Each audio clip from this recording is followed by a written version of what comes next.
हो गई है। सदन में बिना चर्चा के 9 विधेयकों पर मुहर लग गई है। इससे पहले विधानसभा सत्र के पहले दिन विधानसभा के पटल पर अनुपूरक बजट पेश किया गया। साथ ही सदन में 9 विधेयक पास भी हुए। शीतकालीन सत्र का आधा दिन बीतने के बाद विपक्ष बेहद ही निराश नजर आया। नेता प्रतिपक्ष यशपाल आर्य ने मीडिया से मुखातिब होते हुए कहा कि भाजपा के विधायक बिना किसी होमवर्क किए ही सदन में आते हैं, जो कि बेहद ही निराशाजनक है। वहीं भाजपा ने अपना बचाव करते हुए कहा कि विपक्ष केवल आरोप लगाने का काम कर रहा है, जबकि सभी विधायक अपनी तैयारी कर आए हैं। विस्तृत क्षेत्र होने के कारण सभी सवालों का जवाब देना संभव नहीं हो पाता। जवाब देखिए निराशाजनक। जो माननीय मंत्रीगण है होमवर्क की कमी है, प्रस्ताव का जवाब देने से कतरा रहे हैं और माननीय विधायक को बहुत निराशा है कि उनके जो प्रश्न लगे थे उनके जवाब नहीं दे पा रही है सरकार। माननीय नेता प्रतिपक्ष की बातों से मैं एकदम सहमत नहीं हूँ। देखिए, आप एक सवाल पूछते हैं, उसका जवाब एक मंत्री देता है, तथ्यात्मक जवाब देता है, लेकिन अगर विपक्ष ये सोचे कि जो उसको जवाब चाहिए सिर्फ वही जवाब आए तो वो गलत है। हम आपको तथ्यात्मक जवाब दे रहे हैं। अगर आपको उस तथ्य में कुछ गलत दिख रहा है तो आप ज़रूर कह सकते हैं, लेकिन ये कहना कि मंत्री तैयारी करके नहीं आ रहे हैं, मंत्री ठीक से जवाब नहीं दे रहे, वो कहीं ना कहीं गलत है।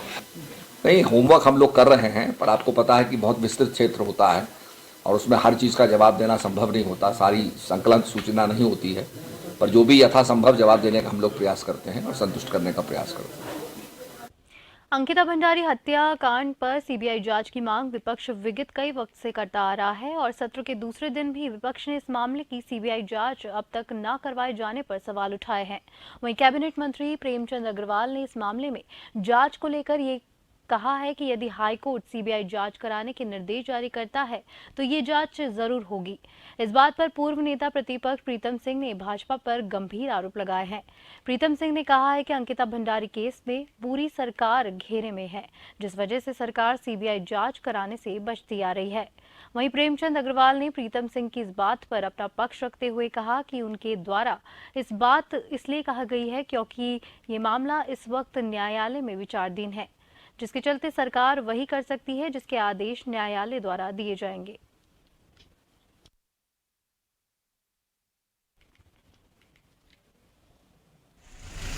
आप मुझे बताइए कि अंकिता भंडारी जिस कमरे में रहती थी उसको बुलडोजर से जो है ध्वस्त किया गया। मुख्यमंत्री जी के यहाँ से ट्वीट आता है कि हमने बुलडोजर चला दिया, क्योंकि बुलडोजर की संस्कृति है भारतीय जनता पार्टी की जहाँ जहाँ पर सरकार है। और डीएम कहता हमें जानकारी नहीं, हम इसकी जांच कराएंगे। सबूतों को निस्त नाबूद करने के लिए ये कृत्य किया गया है। तो पूरी सरकार ही घेरे में है और क्या जवाब देंगे? ये तो जवाब देंगे। इसीलिए तो हम कह रहे हैं कि भाई सीबीआई जांच हो और हाईकोर्ट के सिटिंग जज की देखरेख में हो, ताकि सारी चीजें सामने आ जाए। एक तरफ तो कांग्रेस सीबीआई के बारे में बोलती है कि ये बीजेपी उसका मिसयूज करती है, और उधर वो यहाँ कह रहे हैं अंकिता भंडारी मामले में सीबीआई की जांच कराए।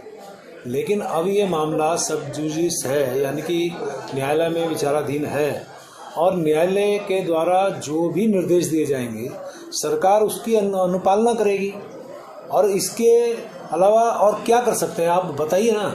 मेरा ये कहना है कि यदि जो भी कोर्ट निर्णय देगा हम उससे जुड़े हुए बंधे हुए, हम उसमें जो भी निर्देश हाई कोर्ट की तरफ से आएगा उसमें हम लोग उसकी अनुपालना करेंगे। महिला सशक्तिकरण को लेकर 30% आरक्षण भागीदारी को मिलेगी मंजूरी। इसके अलावा धर्मांतरण को लेकर बने कड़े कानून में होगी कम से कम 10 वर्ष की सजा। उत्तराखंड विधानसभा सत्र के दूसरे दिन मुख्यमंत्री पुष्कर सिंह धामी ने बहुत ही स्पष्ट रूप से कहा है कि उत्तराखंड देवभूमि है, यहाँ पर किसी भी तरीके की राष्ट्रव्यापी गतिविधियां बर्दाश्त नहीं की जाएगी। कई विधायक भाइयों ने इस बात की शिकायत मुझसे की है, जिसको लेकर हमारी कैबिनेट बैठक में ये फैसला लिया गया है कि धर्मांतरण को लेकर हम एक ऐसा कानून बनाएंगे जिसमें कम से कम 10 वर्ष की सजा का प्रावधान हो। महिला सशक्तिकरण को लेकर भी हमारी सरकार की मंशा साफ है। हम महिला सशक्तिकरण के लिए 30% की भागीदारी आरक्षण के लिए विधेयक लाने जा रहे हैं। हमारा राज्य उत्तराखंड मातृशक्ति ने बहुत संघर्ष और बदौलत ये राज्य हमको मिला और मातृशक्ति का बहुत बड़ा योगदान हमारे राज्य में है। पिछले दिनों जब माननीय न्यायालय से उच्च न्यायालय से इस प्रकार का फैसला आया तो हमने तभी कहा था कि हम हर स्तर पर जाकर मातृशक्ति के हितों के लिए काम करेंगे। सत्र के दूसरे दिन भी नेता प्रतिपक्ष यशपाल आर्या ने कानून व्यवस्था पर सरकार को घेरने का काम किया है। नेता प्रतिपक्ष के अनुसार यूके SSSC पेपर लीक मामले में सरकार CBI जांच से कतरा रही है, जबकि जांच STF से करवाई गई। यशपाल आर्या ने आरोप लगाते हुए कहा है कि यदि जांच CBI से करवाई जाती तो कई चेहरे बेनकाब हो सकते थे, लेकिन क्योंकि भाजपा कई लोगों को बचाना चाहती थी, इसलिए ये जांच CBI से नहीं होने दी गई। हजारों नौकरियों में इसी तरह का खेल होता रहा है और इसका पर्दाफाश धीरे धीरे हुआ और आखिरकार सरकार को दबाव में, कांग्रेस के युवाओं के दबाव में, विपक्ष के दबाव में सरकार को यह मामला STF को देना पड़ा। हम उस वक्त कह रहे थे कि इसकी जांच CBI से होनी चाहिए, हाई कोर्ट के माननीय न्यायाधीश की निगरानी में होना चाहिए, जिससे दूध का दूध पानी का पानी हो सके, सच्चाई सामने आ सके। कांग्रेस विधायक आदेश चौहान ने कानून व्यवस्था पर सवाल उठाते हुए कहा कि हमें किसी तरह की कोई सुरक्षा नहीं मिल रही है, जिसकी शिकायत हमने कई मर्तबा की और अंत में हमने सदन में इस मुद्दे को रखा। उन्होंने पुलिस पर पक्षपात की कार्रवाई के आरोप लगाते हुए चेतावनी दी है कि यदि एक हफ्ते में कार्रवाई नहीं होती तो या तो अपनी विधायिका से इस्तीफा दूंगा या फिर मुझे आत्मघात करने के लिए मजबूर होना होगा। या तो मुझे इस सदन से इस्तीफा देना होगा या फिर मुझे आत्मदाह करना होगा, इसके अलावा कोई विकल्प बचता नहीं। क्योंकि जब जनता चुनती है तो बड़ी उम्मीद से किसी प्रत्याशी को चुनकर भेजती है कि ये हमारी लड़ाई लड़े, और जो व्यक्ति अपनी लड़ाई नहीं लड़ सकता वो दूसरों की लड़ाई कभी लड़ नहीं सकता। तो इसलिए मुझे ये बात कहनी पड़ी और मैं पीछे भी नहीं हटूंगा। अगर ऐसा नहीं होता तो मैं अपनी बात से पीछे हटने वाला नहीं हूँ। मुख्यमंत्री पुष्कर सिंह धामी ने विधायकों को विधायक निधि से GST कटौती की वजह से विधायक निधि में इस्तेमाल के दौरान आ रही दिक्कतों के बारे में जानकारी देते हुए कहा कि इस विषय पर विभाग से राय देने के लिए कहा गया है। बता दें कि मुख्यमंत्री धामी ने कांग्रेसी विधायकों के प्रतिनिधि मंडल से मुलाकात की थी। CM धामी से मुलाकात के दौरान विधायक निधि पर इस पे पड़ रहे प्रभाव का जिक्र किया गया था। प्रदेश में विधायकों को मिलने वाली विधायक निधि की राशि 3 करोड़ 75 लाख है, जिस पर 18% GST लगने के बाद इस राशि से 65 लाख रुपए की धनराशि की कटौती हो जाती है। सभी विधायकों ने और सभी सम्मानित नेतागणों ने मुझसे बात की है। इस संबंध में हम लोग सकारात्मक रूप से बात करके फाइनेंस डिपार्टमेंट इसमें हम लोग रास्ता निकालेंगे। विधायक निधि पे GST करीबन 65 लाख रुपए के लगभग लग जाता है। 3 करोड़ 75 लाख रुपए विधायक निधि मिलती है, जो कि विकास कार्य में खर्च होती है। और जिस तरह से जहां का जितना प्रस्ताव आता है उसके तहत तो विधायक निधि वहां पे दी जाती है। तो मुझे लगता है कि GST का बहुत पैसा कट रहा है, इसलिए माननीय मुख्यमंत्री जी ने सभी विधायकगणों ने, चाहे विपक्ष के हो चाहे विपक्ष के हो, सबने एक ही बात रखी है कि आप इसमें या तो GST से बाहर रखा जाए या कुछ विधायक निधि और बढ़ाया जाए। जब से GST शुरू हुआ है मेरी विधानसभा के मेरे जो विधायक निधि में जो GST काटी गई है या तो वापस करें या फिर जिन विधायकों के उसमें GST नहीं कटी उनसे वसूली करें, उनसे पैसा ले। क्योंकि भाई उत्तराखंड के विधायक वो भी है, उत्तराखंड में मैं भी हूँ। अगर कहीं पर विशेष छूट मिलनी चाहिए तो हमको मिलनी चाहिए, क्योंकि हम अंतर्राष्ट्रीय सीमा के सबसे दुर्गम क्षेत्र से हैं। विधानसभा सदन में सत्र का दूसरे दिन भी सदन के बाहर उत्तराखंड क्रांति दल आंदोलनरत है। इरिगेशन के 228 पदों की बहाली, महिला सुरक्षा, प्रदेश में बिगड़ती कानून व्यवस्था जैसे तमाम मुद्दों को लेकर उत्तराखंड क्रांति दल ने विधानसभा कूच किया, लेकिन विधानसभा से पहले ही पुलिस ने बैरिकेडिंग लगाकर उन्हें रोक दिया। यूकेडी के वरिष्ठ नेता शिव प्रसाद सेमवाल ने मीडिया से मुखातिब होते हुए कहा कि सरकार चुनाव से पहले अपने किए गए वादों के विपरीत काम कर रही है। साथ ही उन्होंने ये भी कहा कि जिस भाजपा ने बेटी बचाओ बेटी पढ़ाओ का नारा दिया है, उसी पार्टी के नेताओं से आज बेटियों को बचाने की जरूरत पड़ रही है।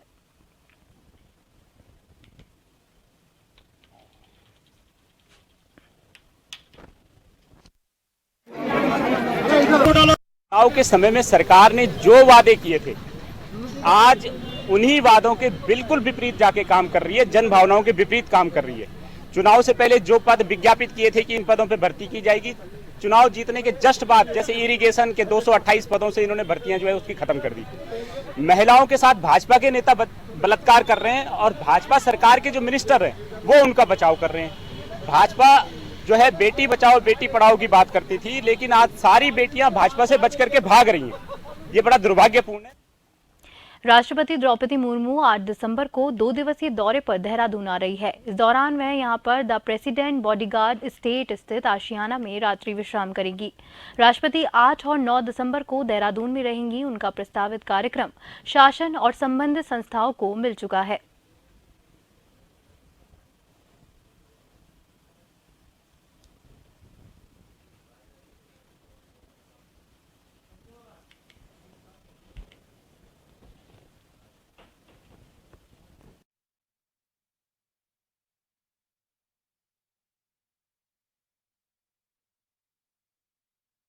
में वक्त हो गया है एक ब्रेक का।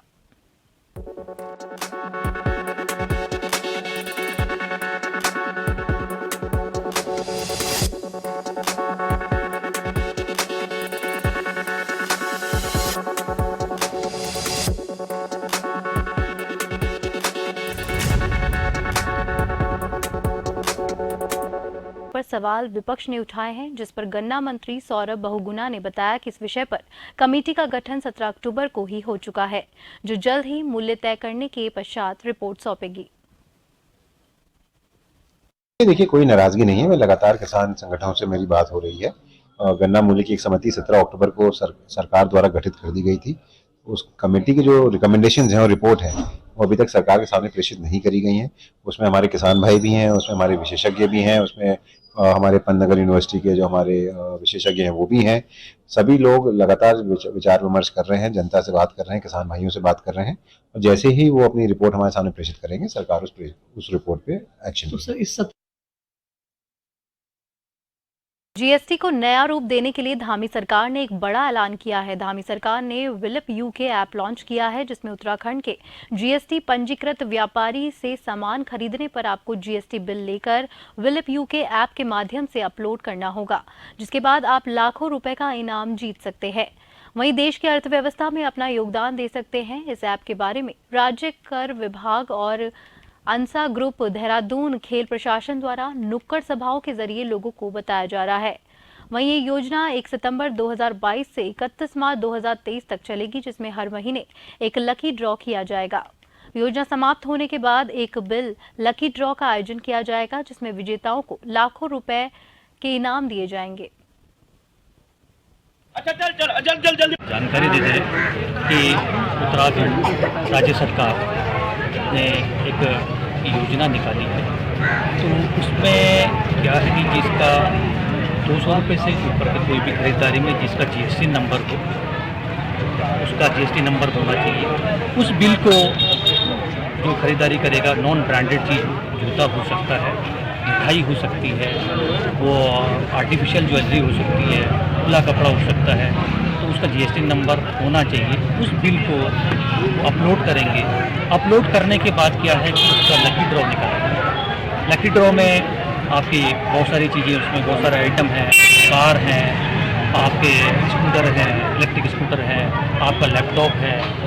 अंसा ग्रुप से हमारा उद्देश्य है कि हम पूरे हरिद्वार ज़िले में प्रचार प्रसार कर रहे हैं। मेन फोकस हमारा है जो गवर्नमेंट, जो धामी सरकार का बड़ा ऐलान है, ये उन्होंने बोला है कि आप जो है कि जो हमारी संस्था है पूरी जगह जगह पे कार्यक्रम कर रहे हैं। मेन फोकस हमारा है कि जीएसटी के ऊपर, टैक्स जो हम पे करते हैं और जीएसटी वाला बिल नहीं लेते हैं। मेन हमारा यह है कि जीएसटी का बिल लें, कम से कम 200 रुपये तक का बिल, उससे नीचे नहीं चलेगा। 200 से ऊपर कितने का भी हो, वो है उसका है हमारा फोकस कि 200 रुपये का बिल लें।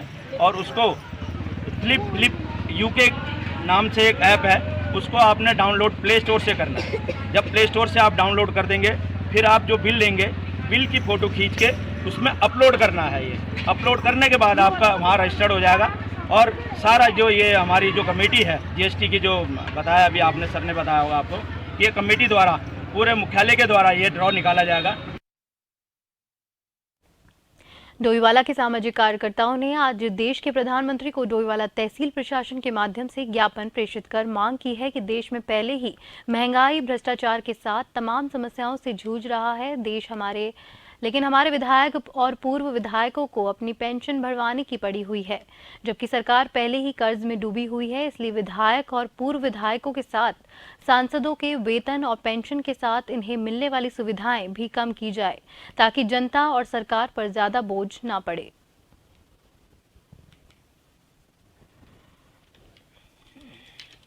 मुद्दा है कि देश के जो संपत्ति है वो राजनेताओं द्वारा लूटी जा रही है। जो हमारे देश में सेवा कर्मचारी हैं, आर्मी वाले हैं, अधिकारी हैं, उनकी तो पेंशन बंद कर दी गई, और जो 5 साल विधायक रह जाए, एक बार केवल सदन में जाए, उसकी आजीवन पेंशन बांधी जा रही। तो इसका विरोध क्या, हमने इसका ज्ञापन दे रहे हैं। अभी हमारे राज्य के, हमारा जो राज्य है अभी बच्चा है, छोटा है, गरीब राज्य है, 36 पूर्व विधायक इकट्ठे हुए लाखीराम जोशी के नेतृत्व में। हमें लगा ये कोई उत्तराखंड राज्य की समस्या उठाएंगे, क्यों अंकिता भंडारी की हत्या की गई, वीआईपी का नाम नहीं बताया गया, उसका मामला उठाएंगे।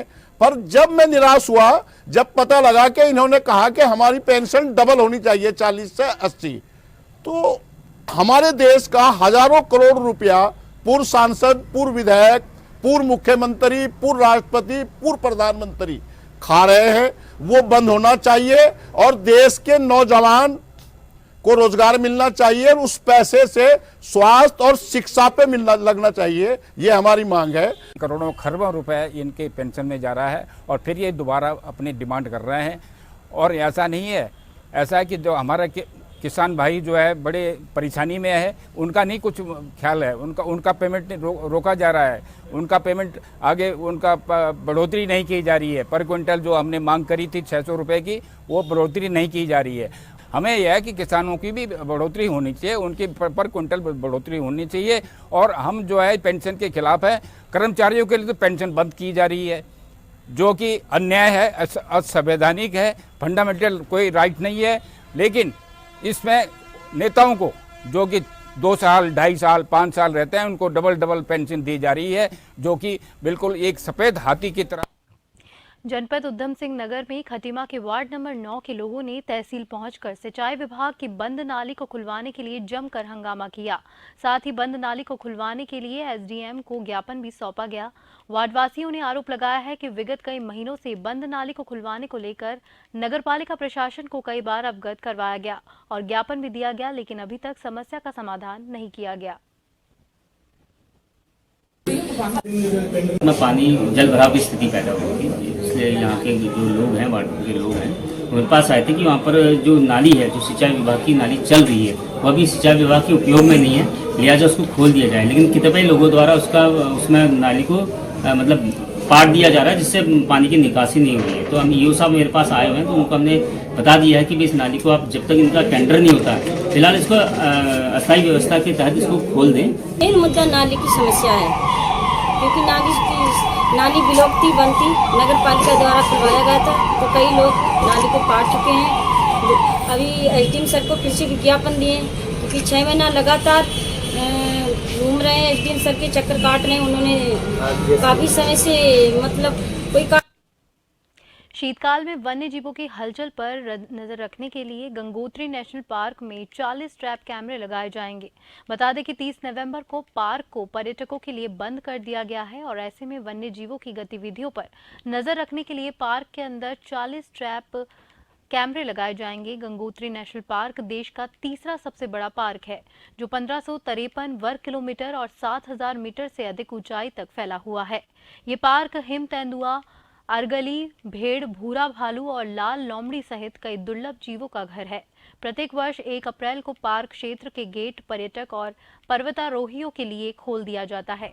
30 नवंबर को बंद कर दिए गए हैं। ग्रीष्मकाल में पार्क कर्मियों की टीम समय समय पर वन्य जीवों के पदचिन्हों सहित अन्य माध्यमों से उनकी पुख्ता सुरक्षा के लिए हलचल पर नजर रखती है। गंगोत्री से गौमुख जाने वाले पर्यटक लगभग इस वर्ष 13,500 के समथिंग लगभग गए हैं और जो अभी हमारे पेशनोले पर या ब्राउन बियर और अर्गली भेड़ें, रेड फॉक्स आदि उच्च हिमालय में खूब दीदार होता है इन चीज़ों का, और इसी देखने के लिए पर्यटक यहाँ पे आते हैं। उत्तराखंड में आने वाले दिनों में मौसम शुष्क रहने की संभावना है। इस दौरान पहाड़ी क्षेत्रों में न्यूनतम तापमान में 2 डिग्री सेल्सियस की कमी आने की संभावना है। मौसम विज्ञान केंद्र के निदेशक विक्रम सिंह के अनुसार हालांकि मैदानों में फिलहाल न्यूनतम तापमान स्थिर रह सकता है।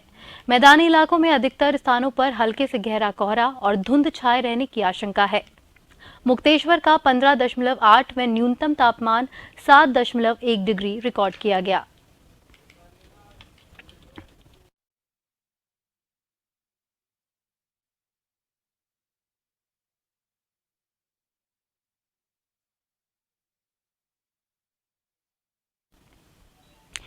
उत्तराखंड विधानसभा के दूसरे दिन महिला क्षैतिज आरक्षण और धर्मांतरण विरोधी नीतियों को लेकर विधेयक पास किए गए। अब ये दोनों कानून बनाए जाएंगे।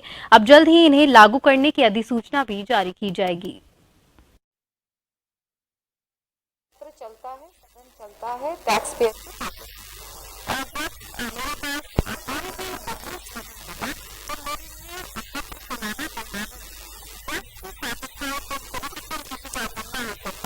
केवल उसके लिए मैं सत्र चलाया, आपके लिए रखा या 10 दिन चला, ये टैक्स पेयर के साथ खुलवाया जाता है। पैसा बहुत बच्चों को बनाया जाता है, तो इसलिए बिजनेस होगा तो हम 5 दिन जितना भी जनता बचेगा उसको अलग से चलाएंगे। लेकिन इन 2 दिनों में भी मुझे लगता है कि हमने बहुत सारी चीज़ों पर यहाँ पे विचार विमर्श हुआ, डिस्कशन हुआ, और काफ़ी प्रसन्न हूँ कि हमारा जैसे ये अभी बिल पास हुआ, ये महिला आरक्षण का जो है वो हुआ, पारित हुआ, विधेयक हमारा पारित हुआ। तो ऐसे बहुत सारी 2 दिन में हमने मैनेज किया कि हम काफ़ी बिजनेस कर लें, तो इसलिए मैं बहुत खुश हूँ। इसी के साथ जन उत्तराखंड में फिलहाल के लिए इतना ही।